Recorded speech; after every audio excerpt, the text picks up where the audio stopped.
મુખ્યમંત્રી ભૂપેન્દ્ર પટેલની અધ્યક્ષતામાં કેબિનેટની બેઠક, રાજ્યના વિકાસ અને ચોમાસાની પૂર્વ તૈયારી પર વિશેષ ભાર.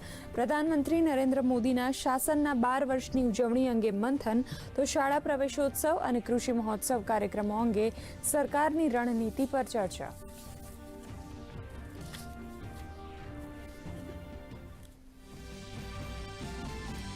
બાંગ્લાદેશી ઘૂસણખોરો સામે રાજ્યવ્યાપી સર્ચ ઓપરેશન. અમદાવાદ, સુરત, રાજકોટ, વડોદરા અને ભરૂચ સહિતના જિલ્લાઓમાં પોલીસ અને એસઓજીની સઘન તપાસ. આધાર કાર્ડ, પાસપોર્ટ અને વિઝા સહિતના દસ્તાવેજોની ચકાસણી. અમદાવાદમાંથી 266 ગેરકાયદે રહેતા બાંગ્લાદેશી ઝડપાયા. પોરબંદરના બરડા જંગલના તમામ 17 સિંહો સુરક્ષિત. બેબીસિયા વાયરસના ખતરા વચ્ચે વન વિભાગ દ્વારા કરાયું health checkup. Forest staff, trackers અને વેટરનરી ડોક્ટરની ટીમ સતત સિંહોની હિલચાલ અને સ્વાસ્થ્ય પર રાખી રહી છે નજર.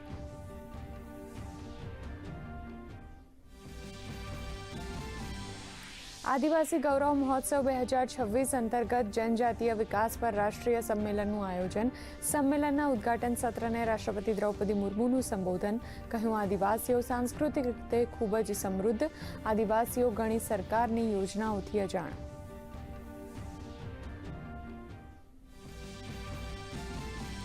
પશ્ચિમ બંગાળમાં ટીએમસીમાં મોટું ભંગાણ. 50 ધારાસભ્યોના બળવાના એંધાણથી મમતા સરકાર સામે જોખમ.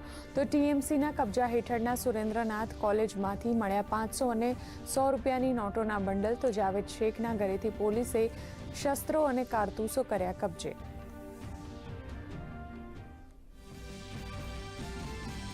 કર્ણાટકના 25મા મુખ્યમંત્રી તરીકે ડીકે શિવકુમાર આજે લેશે શપથ. બેંગલુરુના ગ્લાસ હાઉસ ખાતે સાંજે 4 કલાકે યોજાશે શપથ ગ્રહણ સમારોહ. કેબિનેટમાં પ્રિયાંક ખડગે, રામેશ્વરમ અને રામલિંગા જેવા મોટા નામ સામેલ થવાની ચર્ચા.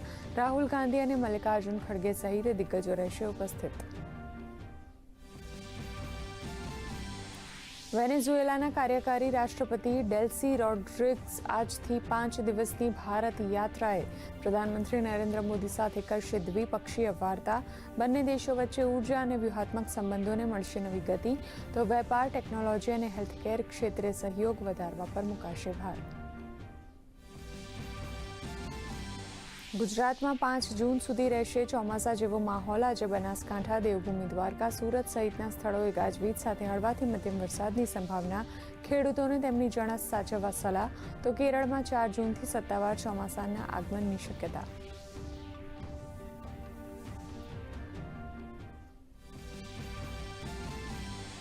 આજે વિશ્વ સાયકલ દિવસ નિમિત્તે ઠેર ઠેર સાયકલ રેલીઓનું આયોજન. કેન્દ્રીય મંત્રી મનસુખ માંડવિયાએ કહ્યું, સ્વસ્થ આવતીકાલ માટે આજે જ સાયકલ ચલાવો. તો આ વર્ષની થીમ વધુ હરિયાળા ભવિષ્ય માટે સાયકલિંગ.